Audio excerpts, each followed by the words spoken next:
All right, everybody, welcome back for another deep dive with me. And It's great to be back. yeah, so today we're going to be looking at the incident that happened last night over in South Korea. Yeah, Gimhae International Airport. Yeah, I think this is something that you, as someone who follows aviation, Oh, yeah. I've this got is the kind of thing that I think will really, big news. yeah, big news, and also just kind of like, oh, wow, Makes you think Yeah. about, how safe is it really? right, because we were just talking about that Jeju air crash, right, that was in Muan. Yeah, and I mean, obviously different circumstances and everything, but Totally separate, but Yeah. it just kind of puts it in your mind, it definitely brings up those concerns. Like, is this a pattern or is this just, an isolated incident, and thankfully with this one it seems like everyone got out okay. Right, yeah, no fatalities. Yeah, so we've got a bunch of eyewitness accounts from this Air Busan flight, and Photos too. photos officials have made statements already, and Yeah, they're already on top of it, which is, I guess, a good sign.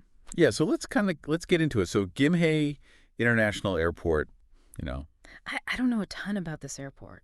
yeah, it's in Busan, South Korea, which is on the southeastern coast. Yeah. Kind of a major city there. It's where Air Busan is based too. Okay, so this is kind of their home turf. Home turf, yeah, Yeah. like their hub. Okay, got it. So they would be very familiar with the airport and everything. Right. And so this Air Busan flight, it was getting ready to take off, Go to Hong Kong. going to Hong Kong. Okay. Yeah. And it was an Airbus. Mm-hmm. And so it was 10:26 p.m. local time At night, what? at night. Yeah. So pretty late. And they're getting ready to take off. And then all of a sudden there was a fire. At the tail of the plane, I saw a picture. Oh, really? Crazy. All charred. Wow. Yeah. So they had to evacuate everybody. 169 passengers and 7 crew members. Wow. And so how did they get everybody out? I mean, was this like a... Inflatable slides, I think. Oh, wow. Okay. So like the emergency. What a classic. Yeah. Emergency evacuation. Wow. I mean, and it seems like it worked. I mean, honestly, they're looking into it, but like only 4 people had minor injuries. Yeah, that's incredible. Not that many people. Yeah, and no fatalities. Yeah. It really makes you think like these safety protocols, they actually work. Yeah. Like when they need to.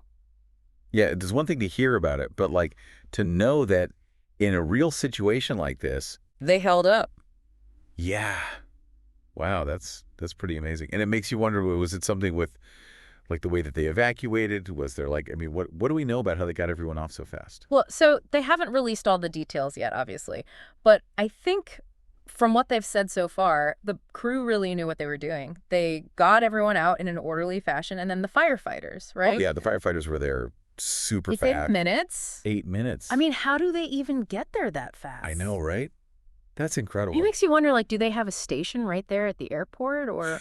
Yeah, I would think so, right? They- Yeah, because 8 minutes is, That's amazing. yeah, that's incredible. It's especially at night, right? Hard to see, maybe traffic. Yeah, so what do we know about,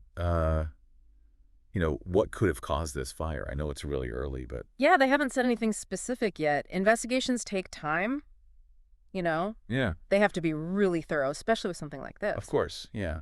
Lives are at stake. Yeah, exactly. But I'm sure they're looking at everything. Like, was it mechanical failure?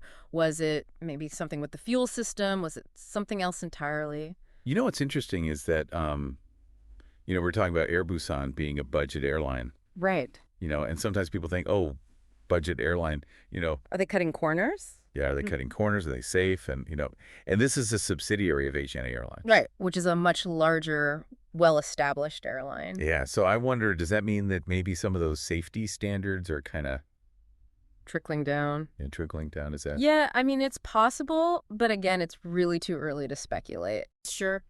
We really just have to wait for the investigation to finish. Yeah, absolutely. Yeah. Okay, so as we wrap up here, what are some things that maybe like the average person, listening who flies, a couple times a year, what are some things that they can take away from this incident? Yeah. I mean, I think the biggest thing is just remembering those safety demonstrations. Right. We all tune them out. Right. We've all seen them a million times, but like clearly it's important to pay attention to where the exits are, Yeah. how to use your oxygen mask, Yeah. all that stuff, because like you never know. Right. You never know. And when it happens, you got to be ready. Yeah, absolutely. Well, this has been a really interesting look at this, developing story. And I'm really curious to see what the investigation uncovers. Yeah, me too. Yeah, this is definitely something we'll continue to follow. And yeah, thanks for joining us today. Absolutely. Thanks for having me. And we'll see you next time for another deep dive. See you, amiga. Bye.